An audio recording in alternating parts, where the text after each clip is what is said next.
Da mesma maneira que a gente tem esses sintomas negativos, né? Como você falou, quando vem um obsessor, quando a gente sente uma alegria absurda, também posso dizer que tá tendo um espírito bom? Sim, tem uma sensação de bem-estar, né? Isso. De leveza, de pensamento coerente. O problema é que a sensação de bem-estar nem sempre é percebida.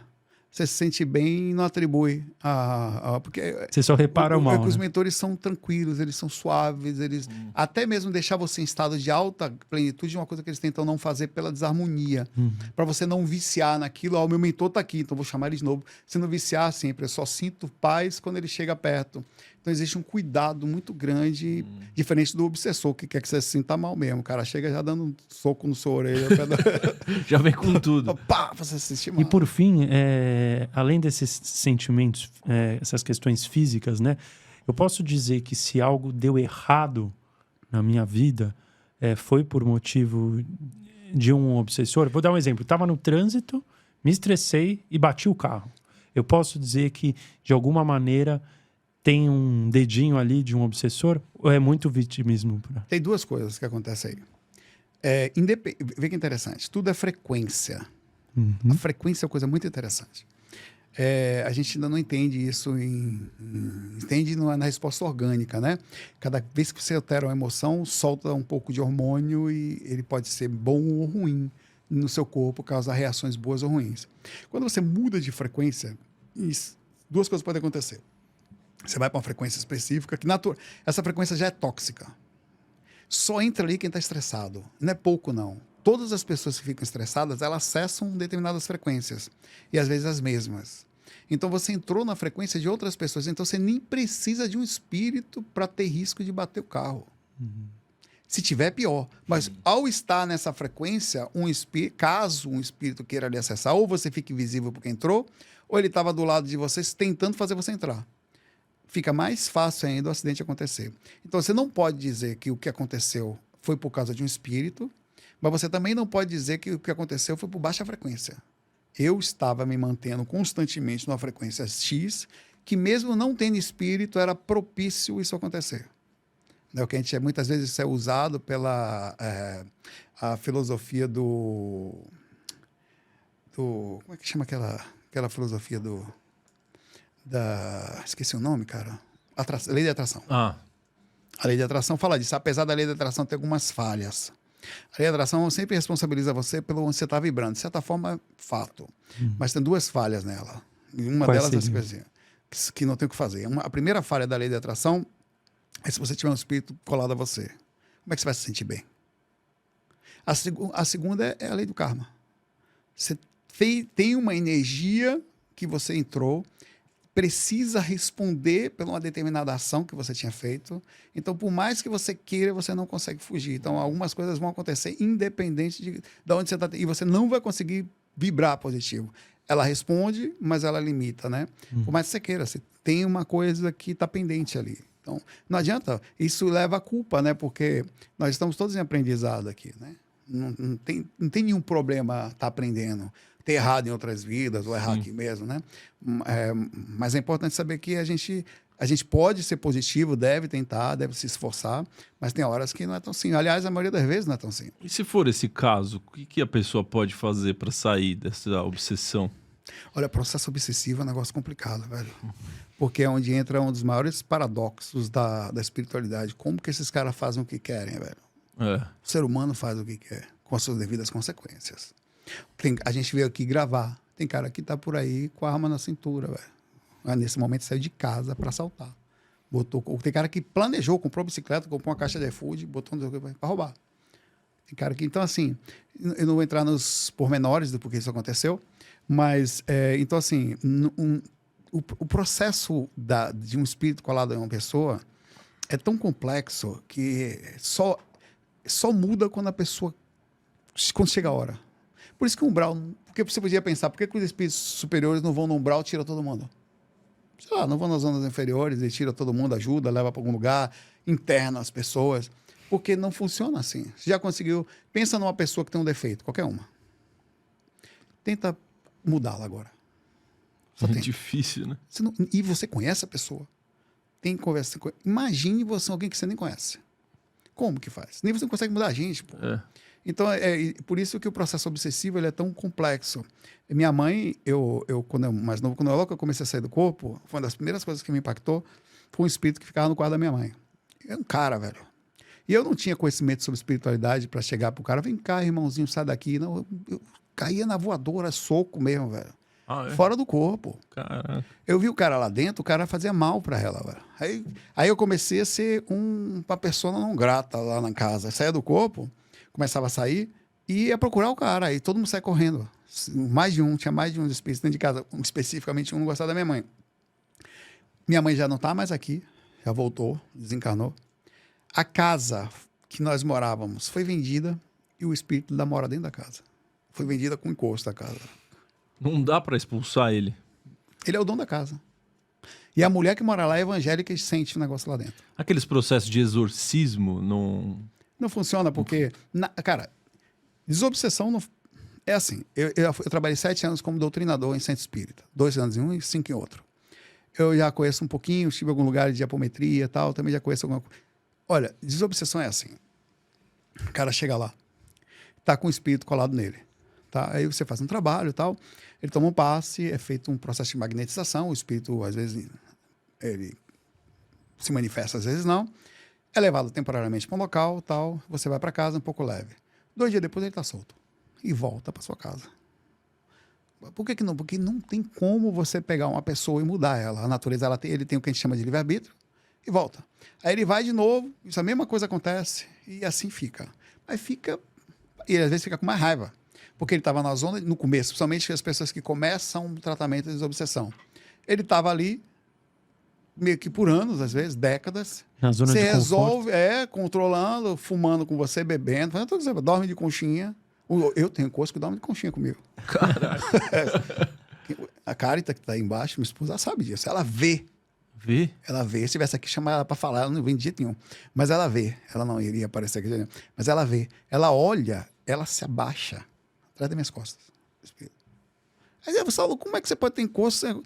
Todo mundo... basta você começar a sair do corpo. Sair do corpo é uma delícia por isso. Você começa a ver os bastidores. Foi isso que assusta, velho. Todo mundo tem um obsessor, Então, ou você, em geral? eu costumo falar que sim, por quê? Ou você tem um temporário, você passa no lugar e ele segue, ou você tem o da sua namorada, você namora com ela, você namora sozinha, você tá dormindo em um grupal ali junto. Eu não dorme sozinho, velho. Estou falando sério. E o seu encosto tem que se dar bem com dela, senão o relacionamento não vinga, cara. E muitos não vingam por isso. É mesmo? Muita gente não se consegue se manter em relação por causa de espírito, velho.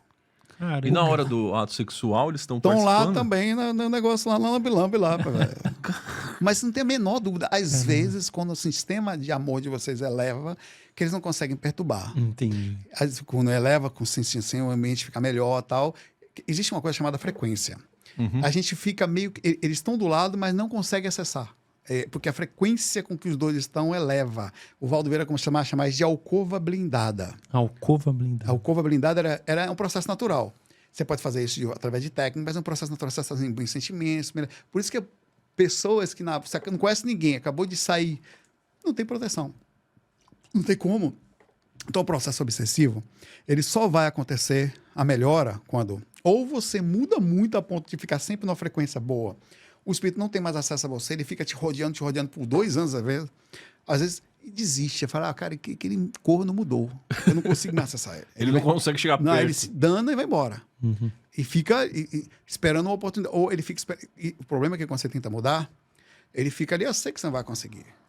Eu vou lhe pegar daqui a pouco. Aí você fica todo achando que já está meio Francisco de Assis, saindo do problema, não fumo mais, não bebo nada. Dá um revertério, assim, uma vaziada, ele cai, a hora que ele encarca, você chega, fica pior ainda. Ele pega você, porque eu falei que ele pegar. O processo obsessivo acontece também. Quando o espírito desiste, ele muda, o espírito que muda. Ou os dois.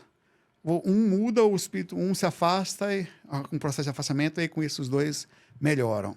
Só sai quando está pronto. Ninguém tira uma consciência que não está pronta daqui. Por isso que muita gente passa a vida toda mal, fica doente, às vezes se envolve com droga, às vezes numa só solução de vida não tem, cara, é muito difícil. Dá para resolver, muita gente se ajuda. Muitas pessoas são curadas, são resolvidas, mas só quando chegou nesse nível senão não adianta. Não existe casa espírita que tira o espírito na hora, não tira. Ninguém tira, volta no outro dia, por causa da liberdade.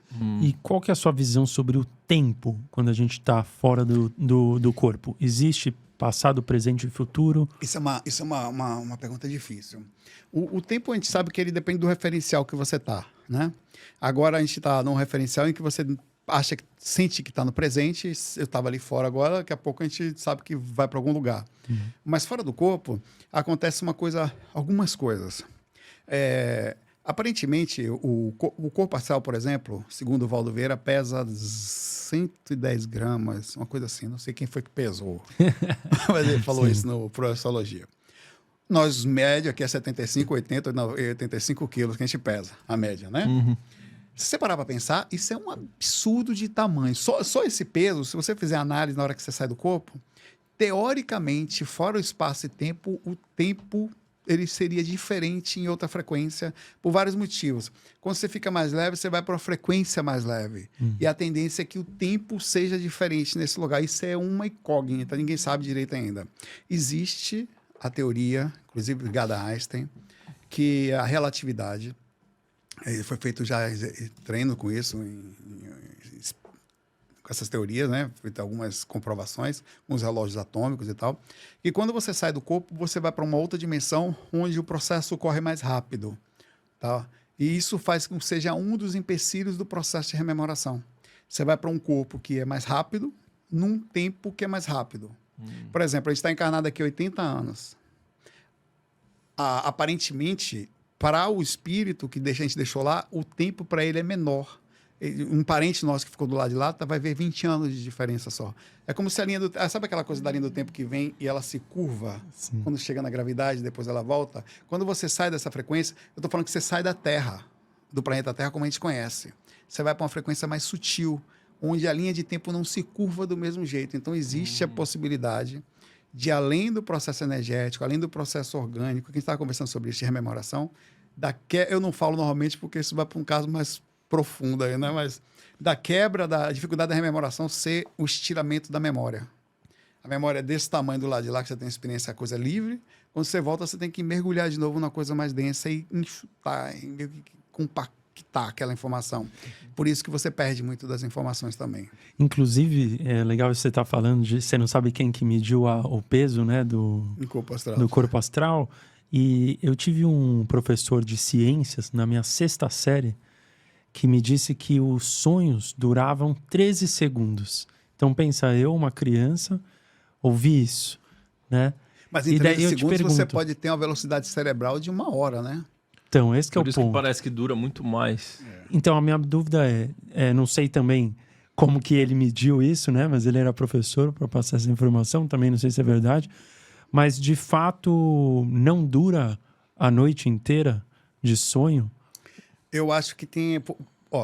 dentro do estudo na neurologia, a cada pelo menos 90 minutos, o cérebro muda de onda cerebral. Não quer dizer por 90 minutos. No máximo que já marcou uma onda cerebral, por exemplo, você ficou em delta por 90 minutos, você ficou em teta por 90 minutos, ficou em REM o máximo.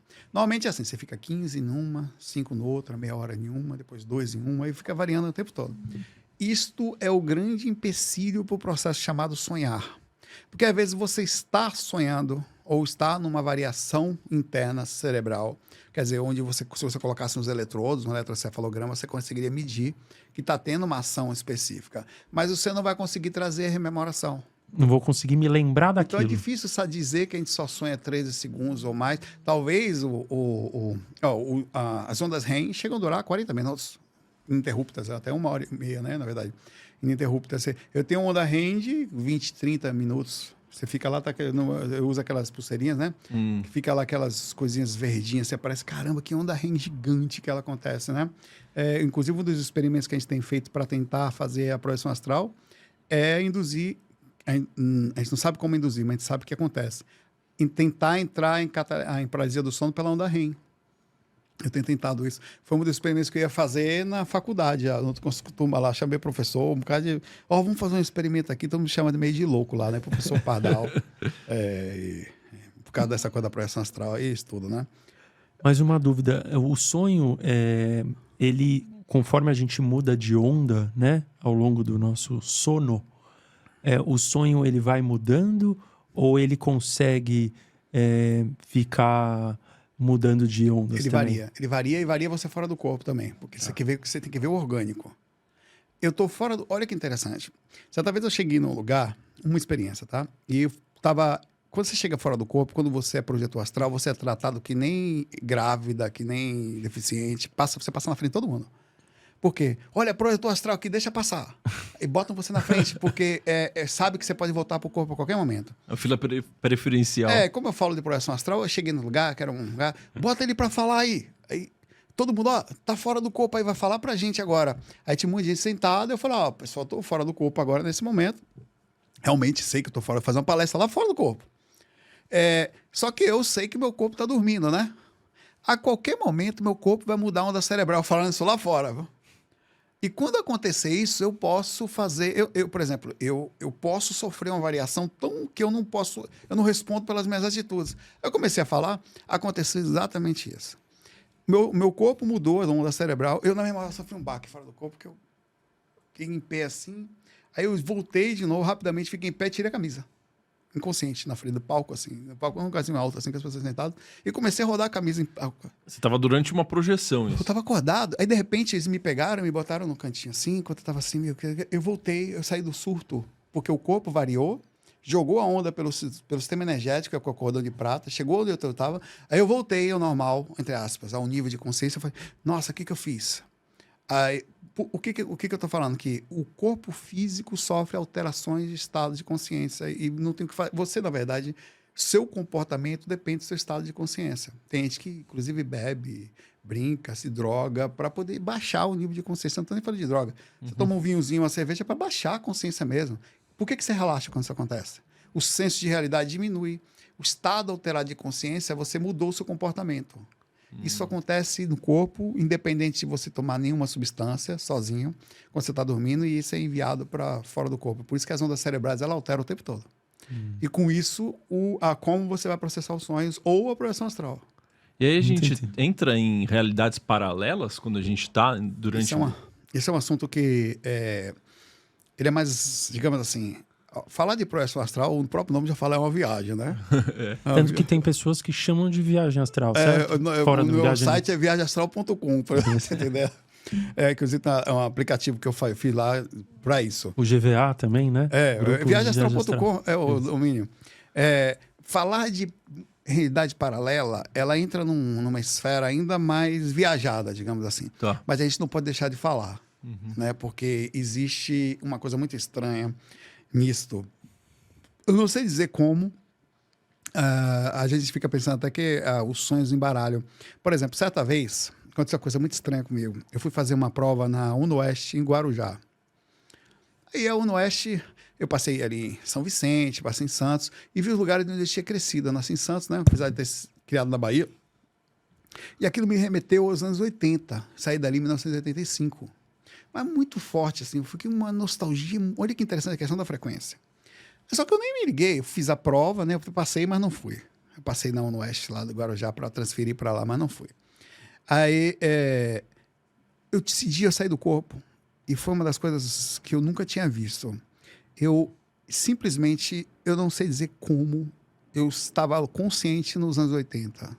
Caraca. Aquilo me chamou muita atenção, porque eu comecei a voar num lugar, tava voando, lúcido, os carros antigos, Escort, Del Rey, Corcel, e eu ali voando por cima, assim, que lugar estranho, por tudo antigo. Eu parei numa calçada, parei, e era um mundo espiritual, eu não tinha voltado no tempo. Eu estava em algum lugar, assim. Aí eu perguntei com um cara, cara, você está no mundo espiritual aqui? Eu tô. Sabe que está morto, desencarnado? Eu falei, sei. Que ano que a gente está aqui? Ele falou 1984, uma coisa assim. Eu falei, você tem certeza? Eu falei, você está me mentindo para mim, não? Porque parecia... Cara, estava lúcido. Eu peguei o cara e levei voando comigo. Falei, vamos em algum lugar. Esses caras eram meio que uma região inferior, tá? Eles não conseguem voar nessas regiões assim. Eu entrei num shopping, um lugar antigo lá, que tudo, as lojas, tudo antigas. Eu fiquei um tempão pensativo sobre isso. Então, assim, eu não sei dizer como existe estudos, aí você tem teorias, eu diria, conhecimento sobre isso, sobre a realidade paralela, sobre as mônadas, por exemplo. Eu não gosto muito de entrar em coisas que eu não consigo comprovar. Tá. Eu gosto de filosofar. Se for para filosofar, vamos filosofar. Existem as mônadas, aparentemente, a expansão da consciência, onde parece que aparentemente nós somos só um momento aqui, e quando você encaixa nesse momento, parece que você está aqui. É como se fosse uma realidade com óculos mesmo. Você coloca uma realidade e começa a viver ela. Mas aparentemente não é só isso que existe. Mas, como eu falei, isso é mais viagem do que a viagem astral. Né? Mais profundo. Mas é legal falar sobre isso, é legal sentar, é legal filosofar sobre isso. Por que essas coisas existem? Por que a gente tem sensações? Por que parece que a gente está conectado a mais coisas do que somente a gente, né? Às vezes você tem um trauma ou às vezes você acorda de manhã e não sabe como você mudou. O trauma sumiu, começou uma nova fase, sei lá, hoje eu vou fazer isso e muda de vez só. Você tem algumas coisas que parece que conecta a gente a outros lugares. Eu não sei dizer exatamente porque a gente pode ter pego isso de algum conhecimento. Conhecimento durante o sono. E tem outras teorias muito loucas, engraçadas até. Eu gosto de filosofar. Sentar no bar para filosofar, a gente vai até de manhã filosofar sobre essas coisas. Mas sem nenhum assim, não dá para embasar nada. A projeção astral, a gente fica mais naquele pé de boi ali que dá para você fazer um experimento. Isso aqui não dá. Chama um amigo para bater um papo legal, né? Tá, sei lá, você tá aqui e começa a sentir uma tristeza, por exemplo. Aí você para pensar que é minha. Pô, eu tava bem até agora, velho. Isso Foi um acontece. espírito que encostou em mim, tem um vizinho mal. Já parou pra pensar na possibilidade de algum lugar, alguma conexão, alguma situação, sei lá, você aqui ficou triste e se você não tá só aqui, se você tá em outro lugar, será que parte dessa tristeza não está sendo compartilhada? Será que ela está vindo de outro local? Será? Tá entendendo o que eu tô falando? Será que a gente não transmite isso? Isso é a parte filosófica que eu tô falando. Sim, eu tô falando que eu posso transmitir. Será que eu posso receber uma sensação minha mesmo de algum outro lugar, sei lá, ou um conhecimento, né? O cara tá aprendendo um negócio lá, de repente muda eu com minha consciência. O espiritismo, por exemplo, isso é viagem. Mas dentro do espiritismo tem o conceito de alma grupal. Você já ouviu falar dela? Não, o que seria isso? Alma grupal dentro do espiritismo.